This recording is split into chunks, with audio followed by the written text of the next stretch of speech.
and welcome to Mysteries of Science. My name's Dan and I'm the editor of Science and Nature, which is the monthly magazine from the team behind The Week Junior. And I'm Michael, the features editor. Science helps us to understand the universe, but there are some strange cases it still hasn't solved, including this one. I don't know if you know this, Michael, but I'm a massive fan of King Arthur, that legendary knight from medieval Britain. The one who pulled the sword out of the stone and sat with his knights at the round table and got help from his wizard, Merlin the magician. I just love those stories. It is a brilliant story, isn't it, Dan? But that's all it is, right? A story? Well, Michael, maybe not, actually. What I'm hearing is that lots of academics and archaeologists have been investigating whether there's any truth to these legends. I guess the stories have to have come from somewhere. But where? Who was he? How can we find out the truth? Well, I guess come sit down at our round table and join us as we go back in time to find out whether or not King Arthur was a real person. Maybe, just maybe, I can find the sword in the stone. This is Mysteries of Science. So, King Arthur, where do I begin, Michael? We've got the Knights of the Round Table, Excalibur coming out of the lake, the Lady in the Lake, the Sword in the Stone, Merlin, Morgan Le Fay. You can tell I'm a big fan. King Arthur's super fan here. All those stories you mentioned, but I wonder where they all began. Hello there, my name is Professor Leah Tether. I'm a Professor of Medieval Literature and Publishing at the University of Bristol. Hi Leah, tell us please, when did these stories of King Arthur first begin? So the first written down versions of these stories that we're aware of started to appear in around the sort of middle of the 12th century, which was actually a sort of period in which a lot of vernacular literature, so that's literature in spoken languages rather than Latin, so languages like English, French, German, etc. That's when there was a sort of a real movement to start writing down these stories and recording them, because they had been being circulated through oral storytelling for a considerable amount of time before then. So what you're talking about is a sort of codification, if you like, of those stories into writing in the middle of the 12th century. And beyond the 12th century as well. They were very popular for a long time, but those stories probably existed in other formats before they started to be written down as well. Okay, so the stories were first written down in the 12th century, but they were probably being told for many years before then. And these first stories, I'm curious to find out what they said about who King Arthur was. Well, it depends which one you look at, really. So if you start looking at the sort of Latin tradition, if you like, he was a king of England. But if you're talking more about the Arthur that we would recognise from modern film and from modern literature, the one who is associated with characters such as the Lady in the Lake and Excalibur and Merlin, that Arthur is the one that starts to appear in those more literary or fictional stories that appeared in the vernacular languages, those spoken languages in places like France to begin with. And there he is also a king, and he is also a king of at least a part of England, depending on which one you look at. But it's far more about whimsical adventures, as it were, in the way that he's depicted there, rather than sort of straightforward deeds as a king, which is what you see in those Latin sources. Okay, so how similar are those original King Arthur stories to the stories we tell about him today? I think it's dramatically different, actually, and I think it's actually multiply different as well, if that makes sense. So even when you start in the 12th century with these stories being written down, none of them really tallies with any of the others. They're all quite different. And I think that's probably a symptom to some degree of the oral storytelling context in which they were circulating to begin with. A bit like Whispers, nothing ever gets passed on perfectly, so it develops and adapts over time as different people tell it. Oh yeah, I'm sure you've played that game where people pass on a message from person to person and it changes as it passes, and at the end the message is completely changed. So maybe there was then a real person called Arthur who performed these kind of heroic deeds, but just as the story got told and spread, it kind of took on this whole new life of its own. So let's trace these whispers back then, all the way to the starting point. Leah, you've told us what period of time these stories came from, but what about where they came from? So the first ones that I would say look like a a genuine piece of literature, as in a piece of fiction that we might be familiar with today, started to be written down in France, or what would be modern day France, and in the old French language that would have been circulating there. That's not to say there weren't also stories starting to be written down in other territories as well, so in the south of England and in Germany, but these came a little later. There were also already stories that mentioned characters called Arthur in Latin that were written down in England. So the one that people often talk about is by Geoffrey of Monmouth, the Historia Regum Britanniae, which is the history of the kings of England, if you wanted the sort of translation of that title, although it's not the title he gave to it himself, it's what we call it nowadays. And that's in Latin, but was written down in England in the middle of the 12th century as well. So that's the sort of territories you're looking at. France? I must admit, I am a bit flabbergasted here. I thought King Arthur was a British king, so I think we're going to have to find out why these stories have been first written down in France. Quite often we look back and think that people did not have very broad horizons in the Middle Ages, that they didn't see far beyond their town or their village.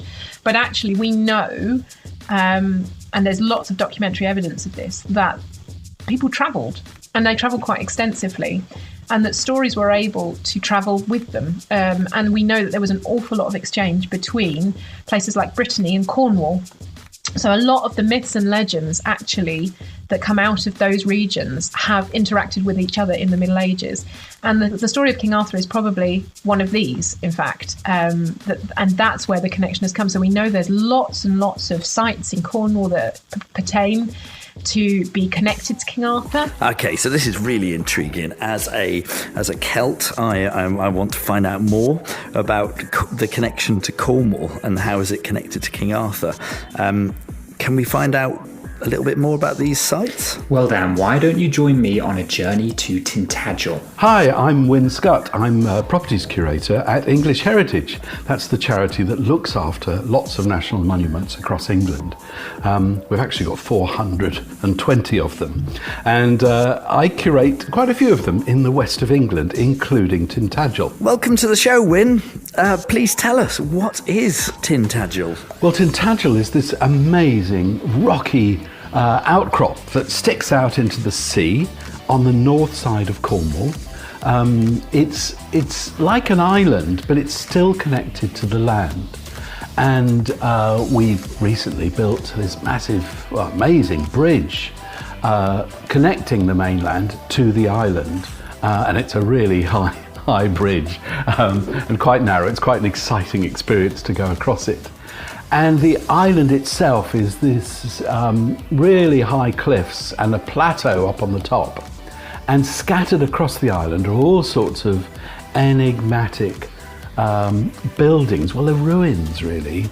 And the thing that people come to see most is a big castle that was built there in the 13th century. It's in ruins too, but it was built by one of the richest men in Europe in the 13th century, because we think he wanted to connect his reputation with King Arthur. So rumour had it that King Arthur had been born there at Tintagel, and Richard wanted to be part of that story, even though King Arthur had happened hundreds of years before Richard had been alive. Sounds like an absolutely amazing place, and not a place that I've visited, so I'll have to go and pay it a visit. What a perfect place to go and find out whether King Arthur was real or not. Exactly, and if you remember the story by Geoffrey of Monmouth, which Leia was talking about earlier, that's where it was written that Tintagel was King Arthur's birthplace. He tells this amazing story about how, with Merlin's help, Arthur's dad had crept onto the island, and it all ended up with King Arthur being born. And so that's the story. So someone like Richard, Earl of Cornwall, a century later, would have read that book, because every young educated person in England would have read that book in the 13th century. And he decided, when he became so rich and so powerful across Europe, he had castles and properties everywhere, he decided to build this extraordinary castle in this location on the north side of Cornwall at Tintagel. And so what have you and other archaeologists discovered at Tintagel Wyn? I mean, is there any evidence there that proves it was where King Arthur was born?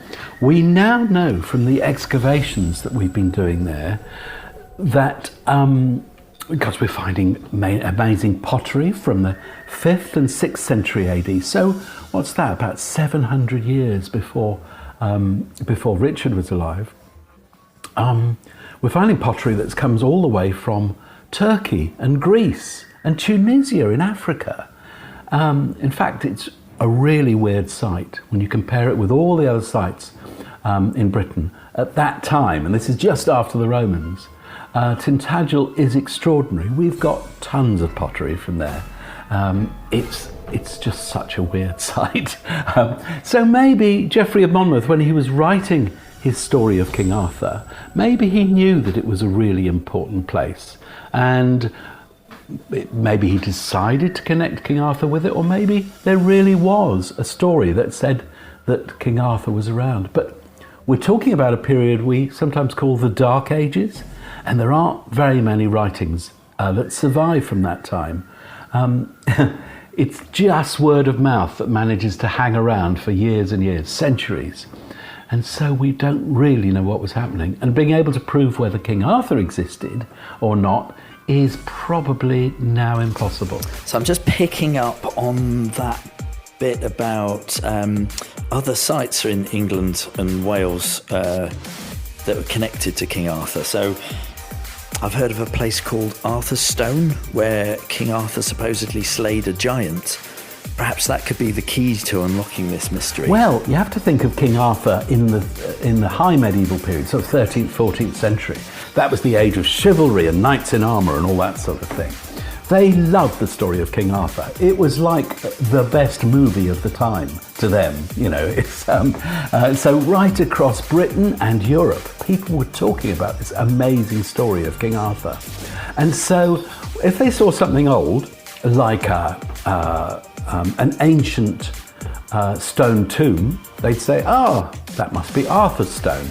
And there is an Arthur's Stone in Herefordshire on the border with Wales. There's a big rock in Edinburgh called Arthur's Seat. In fact, there are Arthur's things everywhere. And the monks at Glastonbury thought, well, we can get lots of people to come to visit our site and spend lots of money. This was back in the 13th century. And so they created a story that King Arthur had been in Glastonbury as well. Okay, so if everyone is claiming to be connected to King Arthur, then I guess it's hard to figure out who's telling the truth, right? Even if we found an inscription at Tintagel that said Arthur was here or something like that, we'd still find it very difficult to believe because everybody wanted to be associated with that legend. Oh dear, I could see yet again my dream of finding something legendary. The sword in the stone is vanishing before my eyes. Well, don't give up just yet, Dan. It's possible that the sword in the stone is one Arthurian legend we might be able to find. Well, tell me more. Hi, I'm Raluca Rodulescu. I'm a professor of medieval literature at Bangor University and a director of the Centre for Arthurian Studies there. Hi Raluca, welcome to the show. You come at a very important point because I need to find out more about the sword in the stone. I contributed to this documentary about the sword in the stone for the National Geographic TV series The X-Files, which is still stored and can be viewed on the National Geographic TV channel. There is such a sword in the stone in a place in Italy, in the San Gangano Chapel. But that dates only to the 12th century, where a knight in that region called himself Galgano, which is not very far from the Latin name for Gawain, Gualguano, and who actually thrust his own sword into a stone. And of course the mystery of whether the story of the sword in the stone came from there or he was just emulating a story that he had heard still remains. Oh wow, from France to Italy, the net is widening via Cornwall and Herefordshire. This is turning into a globe-trotting podcast. So what do you think, Raluca? Could you tell us whether King Arthur was a real person or not? To actually go in search of the real historical Arthur is a very long journey, and it is still providing a lot of food for thought for researchers and popular amateur historians nowadays. I don't think we'll ever find the actual historical Arthur, and in a way I don't really want him to be found. Oh, that's interesting. So you want King Arthur to remain a mystery? I think so. I think it's because Arthur functions as a much more than a historical person, and we see that so evidently in the Middle Ages. So from the 12th century onwards, the stories of Arthur provide an incredibly rich kind of imaginary for medieval British audiences.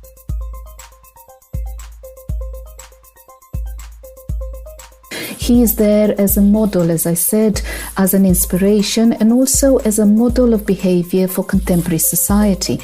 Arthur becomes not just a history book character, but one that is educational. You don't have to be a knight or a king in order to learn the values that will make you a good citizen and that will make you be proud of your country.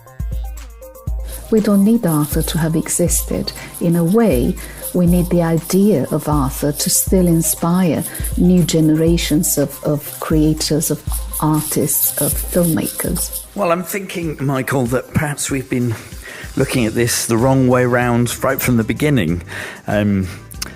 Maybe whether King Arthur actually existed is really besides the point, and it's the story that matters, and the very real ways in which his story has inspired people for generations, for hundreds, for centuries.